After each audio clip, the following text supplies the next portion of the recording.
महादेव अभिनंदन स्वीकार करें। जो ये सीरीज अभी चल रही है उसमें अब तक हमने नामाण विधि दुर्गा सप्तशती में वर्णित विधि जो है वो बताई है। जैसा मैं पहले वचन दिया था कि मैं आप लोगों को तांत्रोक्त विधियां भी बताऊं, तो अब यहां से आपका तांत्रोक्त विधि शुरू होती है।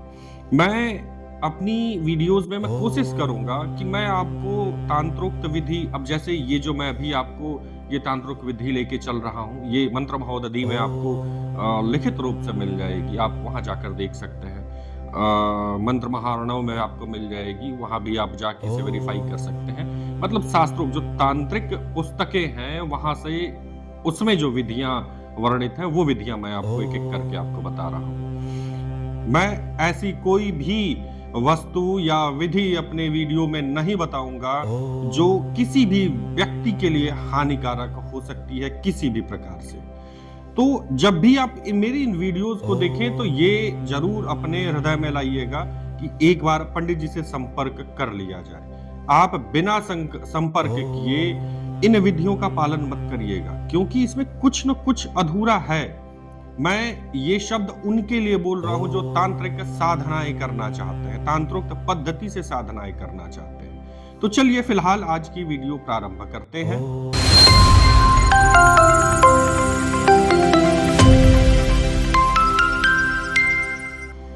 आज हम जिस विषय में प्रवेश करने जा रहे हैं ये केवल मंत्र का विषय नहीं है, ये मंत्र और मनुष्य के बीच के संबंध का विषय है। बहुत लोग नावाण मंत्र को केवल जप के रूप में जानते हैं, कुछ लोग केवल इसे स्तोत्रों में सुनते हैं और कुछ लोग इसे देवी पाठ तक सीमित समझते हैं। लेकिन शास्त्र यहां नहीं रुकते। हमारे शास्त्र कहते हैं मंत्र तब पूर्ण होता है जब वह देह में हमारे उतरता है, और जहां मंत्र देह में उतरता है वहां से तांत्रोक्त विधि का आरंभ हो जाता है। तो यही है तांत्रोक्त विधि। यहां एक बात बहुत शांति से समझनी अति आवश्यक हो जाती है। तांत्रोक्त विधि का अर्थ ये नहीं कि किसी के लिए निषिद्ध हो, निषेध हो कि आप यूज कर सकते हैं आप नहीं कर सकते हैं, या केवल किसी विशेष वर्ग के लिए हो। तांत्रोक्त का अर्थ है वह विधि जिसमें मंत्र को केवल बोला नहीं जाता बल्कि उसे शरीर, श्वास, चेतना और भाव में स्थापित किया जाता है। गृहस्थ भी इसका प्रयोग कर सकते हैं और करते आए हैं, परंतु तांत्रोक्त विधि में जो प्रयोगात्मक क्रियाएं होती हैं, जो विशेष परिस्थितियों, विशेष अधिकार और विशेष साधना भूमि से जुड़ी होती हैं, उनका यहाँ कोई आग्रह नहीं है। हम यहाँ शास्त्र की मर्यादा में रहकर मंत्र के दर्शन को समझने जा रहे हैं।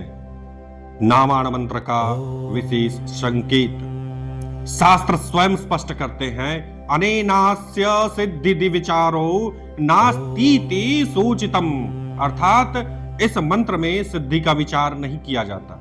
ये वाक्य बहुत गहरा है, क्योंकि जब साधक सिद्धि की चिंता छोड़ देता है तभी मंत्र का वास्तविक कार्य आरंभ होता है। नावाण मंत्र 9 अक्षरों का मंत्र है। त्रैलोक्य डामर इसे कहा जाता है, मूल कहा जाता है, इसे त्रैलोक्य डामर का मूल तंत्र कहा जाता है।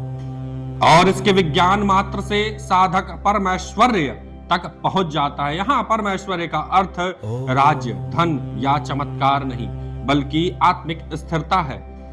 इस श्रृंखला में हम क्या क्या करने वाले हैं अब उसे जान लीजिए। इस पहले वीडियो में हम केवल द्वार खोल रहे हैं। आगे आने वाली वीडियो श्रृंखला में हम समझेंगे नावाण मंत्र का मंत्रोद्वार, मतलब किस तरह से वो निर्माण हुआ है, जिसमें हर बीज का अपना रंग, तेज और तत्व है। हम जानेंगे ऋषि, छंद, देवता, शक्ति, बीज, कीलक, ये सब केवल नाम नहीं बल्कि मंत्र की आंतरिक संरचनाएं हैं। हम देखेंगे कैसे शास्त्र ने एक एक करके न्यासों की श्रृंखला बनाई है।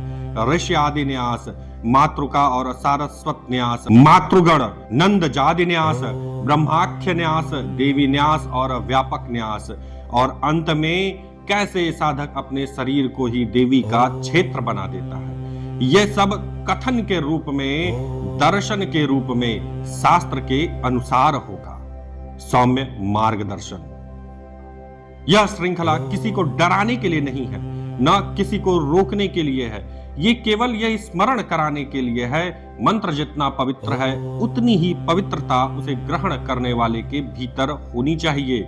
यदि भाव शुद्ध है, यदि दृष्टि शांत है, तो नावाण मंत्र गृहस्थ के लिए भी उतना ही कल्याणकारी है जितना किसी भी साधक के लिए। आज हमने केवल भूमिका रखी है इस वीडियो में।